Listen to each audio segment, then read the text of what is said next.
ce qui est amusant avec Sade vivant, c'est que ça montre à quel point Sade a joué le rôle de puits à fantasmes, en fait, depuis son vivant.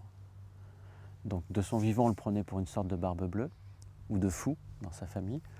Au 19e, on l'a pris pour le diable. Et au 20e siècle, il y a une curieuse bascule qui se fait, de manière très progressive. Donc tu as d'abord les Allemands qui vont s'en emparer et qui vont en faire quasiment un phénomène clinique, notamment Kraft et Bing qui va dire que c'est le précurseur des typologies des perversions sexuelles. Ensuite, Apollinaire qui apparaît au début du XXe siècle pour dire que c'est un génie littéraire. Et à partir de là, tu vas avoir toute une série de grands noms qui vont s'emparer de Sade pour parler de Sade, mais aussi pour parler d'eux.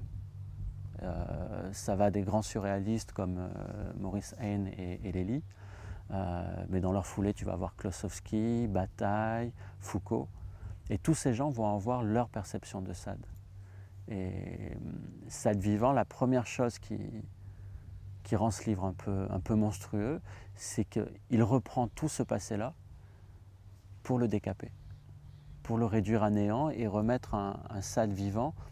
Et Sade vivant, tu peux l'entendre de deux manières en fait. C'est un Sade qui enfin est présent par rapport à tout ce qui pouvait être dit sur lui auparavant et qui n'était pas Sade. Mais c'est aussi vivant dans le sens en ordre de marche.